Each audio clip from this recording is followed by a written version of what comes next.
అందరికీ నమస్కారం. నేను మీ ప్రొజెక్టర్ ప్రసాద్. ఈరోజు మనం ఎవరి గురించి తెలుసుకోబోతున్నాము అంటే కనుక, ముందుగా ఈయన నటించిన సినిమాల్లో బంగారు కుటుంబం అనే సినిమాలో తమిళియన్గా నటిస్తూ పిల్లలకి, భార్యకి ఆయన విలువ అర్థమయ్యేలా, అంటే మన అక్కినేని నాగేశ్వరరావు గారి విలువ అర్థమయ్యేలా అయితే చెప్తారనమాట డైలాగ్స్. అది అలాగే మనకి ఒసే రాములమ్మ సినిమాలో విజయశాంతి గారికి ఆయన మాటలతోనే ధైర్యాన్ని ఇస్తారనమాట. సో ఆ క్యారెక్టర్ కానీ ఇలా చాలా క్యారెక్టర్స్ అయితే నటిస్తారు. అవన్నీ కూడా నాకైతే చాలా ఇష్టం. అలాగే ఈయన్ని దర్శకుడిగా దర్శకరత్న అని చెప్పి అయితే పిలుస్తూ ఉంటారనమాట. ఈ పాటికే మీకు అర్థమై ఉండాలి, ఇంకెవరో కాదండి, మన దాసరి నారాయణరావు గారు. ఆయన గురించి అయితే తెలుసుకోబోతున్నాం. వీడియోలోకి వెళ్ళే ముందు కొత్తగా మన ఛానల్ చూస్తే కనుక సబ్స్క్రైబ్ చేయండి, అలాగే వీడియోని లైక్ చేసి సపోర్ట్ చేయండి. వీడియో చివరి వరకు చూడండి, చాలా బాగుంటుంది. మరి ఇంకెందుకు ఆలస్యం, పదండి ఆ రోజుల్లోకి వెళ్ళి తెలుసుకొని వద్దాం. ముందుగా మన దాసరి నారాయణరావు గారి గురించి కొద్దిగా ఇంట్రడక్షన్ తెలుసుకొని తర్వాత ఆయన పూర్తి జీవితంలోకి వెళ్దాం. మన దాసరి నారాయణరావు గారు అత్యధిక సినిమాలు దర్శకత్వం వహించిన దర్శకుడిగా గిన్నీస్ బుక్ ఆఫ్ వరల్డ్ రికార్డులో ఆయన పేరుని నమోదు చేసుకున్నారు. అంతేకాక సినిమా పరిశ్రమ మద్రాసు నుంచి హైదరాబాద్కి రావడానికి ఎంతో కృషి చేశారు దాసరి నారాయణరావు గారు. అంతేకాకుండా ఇండస్ట్రీలో ఎవరైనా తప్పు చేస్తే నువ్వు చేసింది తప్పు అని ఏమాత్రం భయపడకుండా చెప్పగలిగిన ఒకే ఒక్క వ్యక్తి మన దాసరి నారాయణరావు గారు.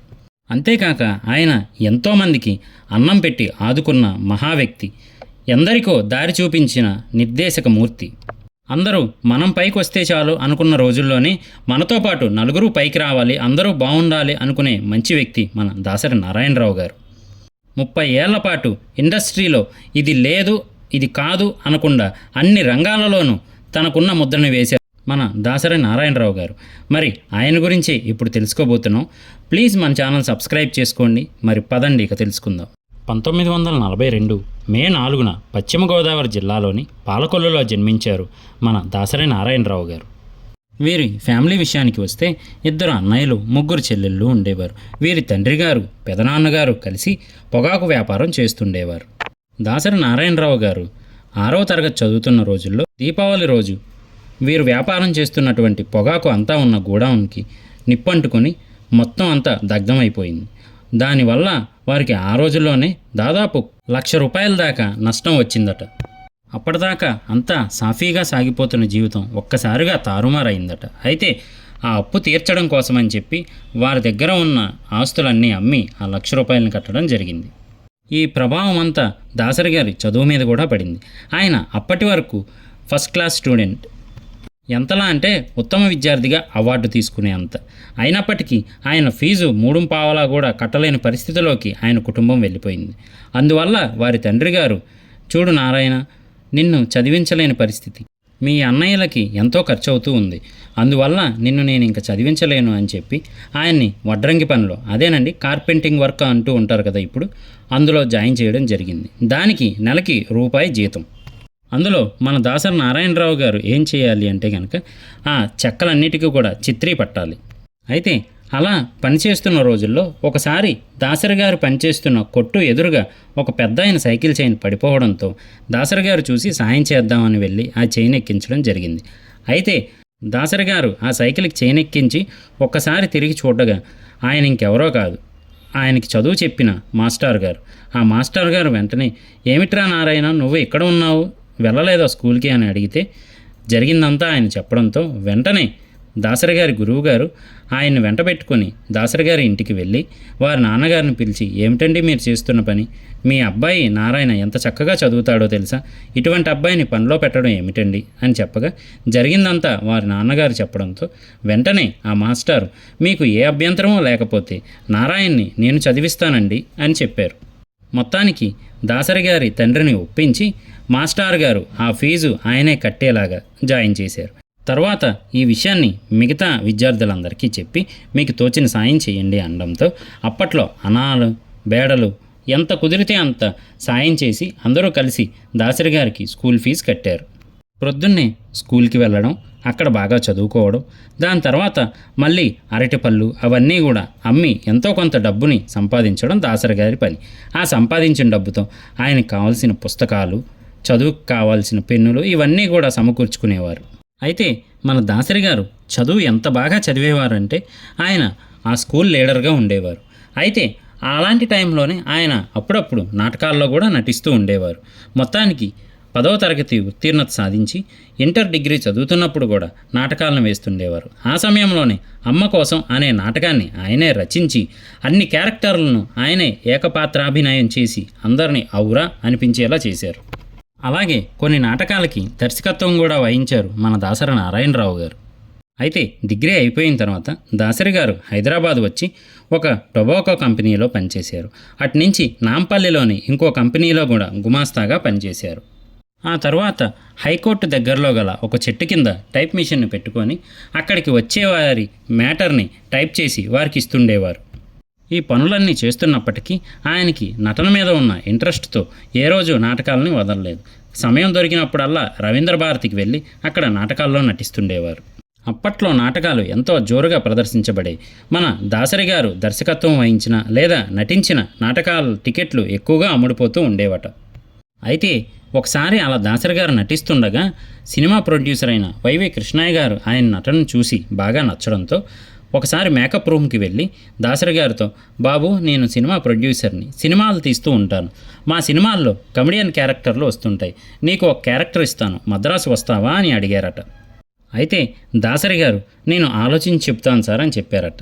తర్వాత దాసరి గారు ఒకవైపు ఉద్యోగం చేస్తున్నాను, ఇంకొక వైపు నాటకాలు వేస్తూ ఎంతో కొంత సంపాదిస్తున్నాను, ఇవన్నీ కాదని ప్రత్యేకంగా సినిమాల్లోకి వెళ్ళాలా అని అయోమయ పరిస్థితిలో ఉన్నారట. అయితే ఈలోగా మద్రాసు నుంచి కామెడీ క్యారెక్టర్కి రావాల్సిందిగా ఉత్తరం వచ్చింది మన దాసరి గారికి. అదే విషయాన్ని స్నేహితులతో చెప్పగా, అవకాశాలు అందరికీ రావు, నీకు ఈ అవకాశం వచ్చింది, వదులుకోకు, ఆయనే పిలుస్తున్నారు కాబట్టి ఒకసారి వెళ్ళిరా అని చెప్పారట. దానికి గాను దాసరి గారు ఆయన పనిచేస్తున్న కంపెనీలో ఇలా నాకు కమెడియన్గా వేషం వచ్చింది, ఒకసారి వెళ్ళి వస్తాను, నాకు సెలవులు కావాలి అని అడగగా, నిన్ను నువ్వు ఎప్పుడైనా చూసుకున్నావా అని చెప్పి ఎగతాళిగా మాట్లాడారట. వాళ్ళు మాట్లాడిన విధానానికి వెంటనే కోపం వచ్చిన దాసరి నారాయణరావు గారు ఆయన పనిచేస్తున్న కంపెనీలో ఉద్యోగానికి రిజైన్ చేసేశారట. అయితే రిజైన్ చేసేసిన తర్వాత కృష్ణయ్య గారు మరలా హైదరాబాద్ వచ్చినప్పుడు ఆయనతో కలిసి ట్రైన్ ఎక్కి మద్రాసు వెళ్ళారు. అక్కడే కృష్ణయ్య గారి ఇంట్లోనే టిఫిన్ చేసి కాసేపు ఆగి కృష్ణయ్య గారితో కలిసి వాహిని స్టూడియోస్కి వెళ్ళగా అక్కడ హడావుడిగా ఆయనకి మేకప్ చేసి అంతా రెడీ చేసిన తర్వాత ఆ సినిమా డైరెక్టరు, సారీ అండి, ఆల్రెడీ ఈ క్యారెక్టర్ వేరే వాళ్ళకి ఇచ్చేయడం జరిగింది, మీకు వారి అసిస్టెంట్గా అయితే క్యారెక్టర్ ఇవ్వగలను అని చెప్పి బయట ద్వారపాలకుల్లో ఇద్దరిలో ఒకరుగా మన దాసరి గారిని ఉంచోబెట్టడం జరిగింది. మొదట క్యారెక్టర్ ఇలాంటిది అని తెలిసిన తర్వాత ఆయన చేయకూడదు అనుకున్నప్పటికీ ఏమీ చేయకుండా మరలా హైదరాబాద్ వెళ్తే తెలిసిన వాళ్ళు ఫ్రెండ్స్ అడిగితే ఏం సమాధానం చెప్పాలి అని ఆలోచించి సరే అని ఒప్పుకున్నారట. ఈ సినిమా పేరు అందానికి పందెం. అయితే ఈ క్యారెక్టర్లో నటించేసిన తర్వాత మన దాసరి గారు నేరుగా హైదరాబాద్ వచ్చేయకుండా ప్రొడ్యూసర్ గారిని మరలా కలిసి, సార్ ఇలాంటి చిన్న చిన్న క్యారెక్టర్లు చేసి నేను హైదరాబాద్ వెళ్ళలేను, అలా అని ఇలాంటి చిన్న క్యారెక్టర్లు చేస్తూ ఉండలేను, దయచేసి నాకు మీ ఆఫీస్లో అయినా పనిప్పించండి, లేదు అంటే కనుక ఎక్కడైనా స్క్రిప్ట్ రైటింగ్లో అయినా పెట్టించండి, నేను స్క్రిప్ట్స్ కూడా రాస్తూ ఉంటాను, దర్శకత్వం కూడా చేస్తూ ఉంటాను అని చెప్పారు. నిజానికి ఆయన స్క్రిప్ట్ రైటింగ్ కానీ లేదా దర్శకత్వం గురించి కానీ నాటకాల్లో ఆల్రెడీ మన వైవి కృష్ణయ్య గారు చూశారు. అందువల్ల ఆయనకు తెలిసిన ఇద్దరు రైటర్ల దగ్గర అసిస్టెంట్ రైటర్గా మన దాసరి గారిని జాయిన్ చేశారు. ఆ తర్వాత మన దాసరి గారు సూపర్ స్టార్ కృష్ణ గారు నటించిన మా నాన్న నిర్దోషి అనే సినిమాకి అసిస్టెంట్ డైరెక్టర్గా కూడా పనిచేశారు. అయితే మన దాసరి గారు ఒక్క డైరెక్టర్ దగ్గరే అసిస్టెంట్ డైరెక్టర్గా కాకుండా మన సావిత్రి గారి దగ్గర, భీమ్ సింగ్ గారి దగ్గర, వేదాంతం రాఘవయ్య గారి దగ్గర, లక్ష్మీ దీపక్ గారి దగ్గర ఇలా దాదాపు 5-6 మంది దర్శకుల దగ్గర అసిస్టెంట్ డైరెక్టర్గా పనిచేశారు. అసిస్టెంట్ డైరెక్టర్గా పనిచేయడం అంటే ఒకరి దగ్గర నుంచి ఇంకొకరి దగ్గరికి వెళ్ళిపోవడం కాదు, ఒకే సమయంలో వారి దగ్గర సినిమాకి అసిస్టెంట్ డైరెక్టర్ గాను, వీరి దగ్గర సినిమాకి అసిస్టెంట్ డైరెక్టర్ గాను ఇలా అటు ఇటు వెళ్ళి పనిచేస్తూ ఉండేవారు మన దాసరి గారు. 1970లో కేవి నందన్ గారి దర్శకత్వంలో వచ్చిన జగజ్జట్టిలు సినిమాకి మాటల రచయితగా పనిచేశారు మన దాసరి నారాయణరావు గారు. అయితే ఈ సినిమాకి గాను ఒక చిన్న గొడవ కూడా జరిగింది. అది ఏమిటి అంటే మన దాసరి గారికి సూర్యకాంతం గారికి మధ్య. దాసరి గారు రాసిన డైలాగ్ పాత సామెతని ఆ కాలానికి తగ్గట్టు మార్చి రాశారు. కానీ సూర్యకాంతం గారు ఆ సామెతని మార్చి ఇలా డైలాగ్గా రాసే హక్కు నీకు ఎవరించారు, నేను ఈ డైలాగ్ చెప్పను అంటే, నేను రాసిన డైలాగ్ చెప్పనప్పుడు ఈ సినిమాకి నేనెందుకు పనిచేయాలి అని దాసరి గారు ఇంకొక వైపు గొడవపడడం మొదలుపెట్టారు. మొత్తానికి ఆ సినిమాలో నటించినటువంటి జమున గారు, గుమ్మడి గారు ఇంకా చాలామంది వారిద్దరి మధ్య రాజీని కుదిర్చారు. అలాగే భీమ్ సింగ్ గారికి అసిస్టెంట్ డైరెక్టర్గా పనిచేస్తున్నప్పుడు ఒకే కుటుంబం అనే సినిమాకి ఈయన కూడా వర్క్ చేశారు. అప్పుడే మన ఎన్టీఆర్ గారితోనూ నాగభూషణం గారితోనూ పరిచయం అయ్యి మంచి సంబంధాలు ఏర్పడ్డాయి. అయితే ఒకసారి భీమ్ సింగ్ గారు అర్జెంటు పని వల్ల బయటికి వెళ్ళడంతో ఆ సీన్ని డైరెక్ట్ చేసే అవకాశం దాసరి గారికి వచ్చింది. మరి ఆ సీన్లో నటించేది ఇంకెవరో కాదు, మన నందమూరి తారక రామారావు గారు. అయితే అవతల నటిస్తుంది పెద్ద సూపర్ స్టార్ అనే ఏమాత్రం ఆయనకి అభిప్రాయం లేకుండా కేవలం ఆయన నటుడు, నేను దర్శకుడిని మాత్రమే, నా పని నేను చేయాలి అన్నట్టుగా ఆయన దర్శకత్వం వహించారు ఆ సీన్కి. ఆయన పనితనం నచ్చి మన నందమూరి తారక రామారావు గారు, నాగభూషణం గారు ఎంతో మెచ్చుకున్నారట. అంతేకాకుండా తర్వాత నాగభూషణం గారు తమిళంలోని సినిమాని తెలుగులో తీస్తున్నారు. ఆ సినిమా పేరు శబదం. ఆ సినిమాకి డైరెక్షన్ చేయమని మన దాసరి గారిని అడిగారట. అంతేకాకుండా మన నేటివిటీకి తగ్గట్టు మార్పులు చేర్పులు కూడా చేయమన్నారట. ఇంకేముంది, ప్రొడ్యూసరే నువ్వే డైరెక్టర్వి అనడంతో ఆనందానికి హద్దులు లేకుండా పోయాయి. అందువల్ల మిగతా చోట్ల అసిస్టెంట్ డైరెక్టర్గాను, కో డైరెక్టర్గాను పనిచేస్తున్న మన దాసరి గారు అవన్నీ మానేసి శబ్దం స్క్రిప్ట్ మీదే కూర్చొని దానిని మార్పులు చేర్పులు చేస్తూ ఉండసాగారు. అయితే ఈలోగా నాగభూషణం గారు, చూడు నారాయణరావు, మన ఇద్దరం కలిసి తర్వాత కొన్ని రోజులాగి పనిచేద్దాం కానీ అని చెప్పారట. కానీ ఈ లోపే మన దాసరి గారికి చెప్పకుండా వి మధుసూదన్ రావు గారిని దర్శకుడిగా పెట్టేసి శివరామకృష్ణ గారిని రచయితగా పెట్టి సినిమా పనులు మొదలుపెట్టేశారు. అయితే మొత్తానికి ఈ విషయం దాసరి గారికి తెలిసి, అదేంటి నిర్మాత గారు ఇలా చెప్పా చేయకుండా ఇలాంటి పని చేశారు అని ఆలోచిస్తూ ఉండగా ఈలోపు అప్పటి సినీ నిర్మాత దోనేపూడి బ్రహ్మయ్య గారు దాసరి గారిని పిలిపించుకొని, ఏమయ్యా ఒక మంచి కథ ఏదైనా ఉంటే చెప్పు అని అడగగా దాసరి గారు ఒక కథ చెప్పారట. అయితే అదే ఆయనకి నచ్చిందో నచ్చలేదో కూడా చెప్పలేదట. ఆ తర్వాత కొన్ని రోజులకి కె రాఘవ గారు మన దాసరి గారిని పిలిపించుకొని ఒక 2-3 కథలుంటే చెప్పమనగా దాసరి గారు 2-3 కథలు చెప్పారట. అయితే అందులో ఏదీ కూడా మన రాఘవ గారికి నచ్చలేదట.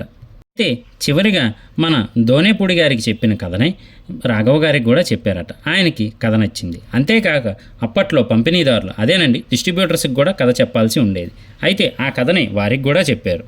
అయితే ఆ కథ అంతా నచ్చినప్పటికీ కొత్తవాడు అవడంతో రిస్క్ చేయలేక వారు కొత్తవాడు కాబట్టి వర్కౌట్ అవ్వదు అన్నట్లు మాట్లాడారు. ఇదే విషయాన్ని దాసరి గారు రాఘవ గారితో చెప్పగా ఆయన, లేదు లేదు, స్టోరీ బాగుంది, కావాలంటే డిస్ట్రిబ్యూటర్స్నే మారుద్దాం, నువ్వు మాత్రం ఈ స్టోరీని ఇంకా డెవలప్ చేసి నాకు చెప్పు అన్నారు.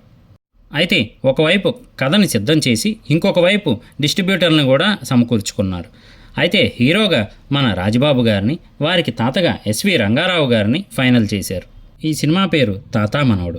ఈ సినిమాలో గుమ్మడి గారు, అల్లు రామలింగయ్య గారు, రావు గోపాలరావు గారు, అంజలి గారు మొదలగు నటీనటుల్ని ఫైనల్ చేశారు. అయితే ఇందులో రాజబాబు గారికి జోడీగా విజయ నిర్మల్ గారు నటించవలసి ఉంది. నిజానికి ఆవిడ అప్పట్లో ఫామ్లో ఉన్న హీరోయిన్. అయితే కృష్ణ గారికి, విజయ నిర్మల గారికి దగ్గరుండి మరి రాజబాబు గారు కూడా పెళ్లి చేయడంతో ఈ సినిమాలో ఆయన పక్కన నటించడానికి ఆవిడ ఒప్పుకున్నారు. అయితే నిజానికి ఇంకొక ప్రధాన పాత్రలో ముందుగా నాగభూషణంగానే అనుకున్నప్పటికీ ఆయన రెమ్యునరేషన్ కొంచెం ఎక్కువగా చెప్పారు. అయితే ఈ సినిమాకి కొంచెం తగ్గించుకోమనగా నేను ₹1 కూడా తగ్గనంటే తగ్గను అని ఆయన చెప్పడంతో ఇక దాసరి గారు చేసేదేమీ లేక ఆయన్ని ఈ సినిమాలోనే కాదు, ఈయన దర్శకత్వం వహించి ఏ సినిమాలో కూడా పెట్టుకోకూడదు అని నిర్ణయించుకున్నారు. అయితే నాగభూషణం గారి బదులుగా గుమ్మడి గారికి ఆ క్యారెక్టర్ని ఇవ్వడం జరిగింది. అంతా రెడీ అయిన తర్వాత 1972 సంవత్సరంలో షూటింగ్ మొదలైంది ఈ సినిమాకి సంబంధించి. అయితే సినిమా మొదలుపెట్టినప్పటి నుంచి ప్రొడ్యూసర్ అయిన కె రాఘవ గారికి ఎంతోమంది, ఎందుకండి కొత్త కుర్రాడు, అందులోనూ కొత్త సబ్జెక్టు, పైగా ఎమోషనల్ బ్యాక్గ్రౌండ్తో నడిచేది, ఎందుకు ఇప్పుడైనా లేట్ అయింది లేదు, మీ డబ్బు వేస్ట్ చేసుకోకండి, సినిమా షూటింగ్ ఆపేయండి అని చెప్పిన ఆ స్టోరీ మీద, ఆ కుర్రాడి మీద నాకు నమ్మకం ఉంది అని తేల్చి చెప్పేశారట ప్రొడ్యూసర్ కె రాఘవ గారు. నిజానికి ఈ సినిమా షూటింగ్ చేసేటప్పుడు మన నారాయణరావు గారు, అదేనండి దాసరి నారాయణరావు గారి వయస్సు కేవలం 29 సంవత్సరాలు మాత్రమే. అప్పట్లో అంత చిన్న వయసులో దర్శకత్వం వహించిన ఒకే ఒక్క వ్యక్తి మన దాసరి గారు. ఆ తర్వాత ఆ ఘనత మన ఆర్జీవి గారు కొట్టేశారనుకోండి. అయితే ఈ సినిమా 1973 మార్చిలో విడుదలవగా ఈ సినిమాతో పాటే మన ఏఎన్ఆర్ గారి బంగారు బాబు, మన ఎన్టీఆర్ గారి దేశోద్ధారకులు సినిమాలు కూడా రిలీజ్ అయ్యాయి. వీటితో పాటుగానే జయాంధ్ర ఉద్యమం కూడా ఎంతో ఊపులో నడుస్తూ ఉంది. అయితే వీటన్నిటినీ తట్టుకొని ఆ సినిమాని రిలీజ్ చేశారు. మొదటి వారం యావరేజ్గా నడిచినప్పటికీ తర్వాత ఈ సినిమా ఊహించలేనంత కథాబలంతో ముందుకు సాగిపోతూ 100 రోజులు కంప్లీట్ చేసుకుంది. అందుకు గాను మన ఏఎన్ఆర్ గారు చీఫ్ గెస్ట్గా వచ్చి మన దాసరి గారిని అలాగే కె రాఘవ గారిని సత్కరించారు. అంతేకాక మన దాసరి గారి దగ్గరికి వచ్చి నీ డైరెక్షన్లో ఒక సినిమా చేయాలనుకుంటున్నాను అబ్బాయి, ఏదైనా స్టోరీ ఉంటే చెప్పు అని చెప్పారట. అయితే తర్వాత రెండవ సినిమా కూడా కె రాఘవ గారు ప్రొడ్యూస్ చేయగా మన దాసరి గారు రెండో సినిమాని కూడా తీశారు. ఆ సినిమా పేరు సంసారం సాగరం. ఆ తర్వాత 1974 సంవత్సరంలో గీతా ఆర్ట్స్లో మన రెబల్ స్టార్ కృష్ణంరాజు గారిని పెట్టి బంట్రోతు భార్య అనే సినిమాని తీశారు. ఇక అప్పటి నుంచి వరుస పెట్టి సంవత్సరానికి 4 సినిమాలు, 5 సినిమాలు, 6 సినిమాలు, 9 సినిమాలు, ఏకంగా 1980 సంవత్సరంలో 15 సినిమాలు తీసి ఫాస్టెస్ట్ డైరెక్టర్ అని పేరు తెచ్చుకున్నారు. నిజానికి అన్ని సినిమాలు ఎలా తీయగలిగారు అని మీకు ఆలోచన రావచ్చు. గొప్పవారు ఊరికినే అవ్వరు కదండి. ఈయన పైకి రావడంతో పాటు నలుగురిని పైకి తెచ్చేవారు అనుకున్నాం కదా, దానికి ఒక ఉదాహరణగా ఇది చెప్పవచ్చు. అదేమిటంటే సినిమాలో మెయిన్ సీన్స్ ఏవైతే ఉన్నాయో అవన్నీ ఈయనే దర్శకత్వం చేసేవారు. ఏవైతే చిన్న చిన్న సీన్లు అలాగే ప్యాచ్ వర్క్ లాంటి సీన్లు ఉంటాయో అవన్నీ కూడా ఈయన కిందున్న డైరెక్టర్స్, అదేనండి అసిస్టెంట్ డైరెక్టర్స్కి వీళ్ళందరికీ ఇచ్చి షూటింగ్ చేయించేవారు. ఆ రకంగా వీరి శిష్యులు కూడా ఎంతో వృద్ధిలోకి రాగలిగారు. ఆ రకంగా 1970లలో 33 సినిమాలు, 80లలో 70 పైన సినిమాలు, 90లలో 30 పైన సినిమాలు, అలాగే 2000లలో దాదాపు 13 సినిమాలకు దర్శకత్వం వహించి సుమారు 150 సినిమాలకు దర్శకత్వం వహించిన ఏకైక దర్శకుడిగా గిన్నీస్ బుక్ ఆఫ్ వరల్డ్ రికార్డును కూడా సాధించారు.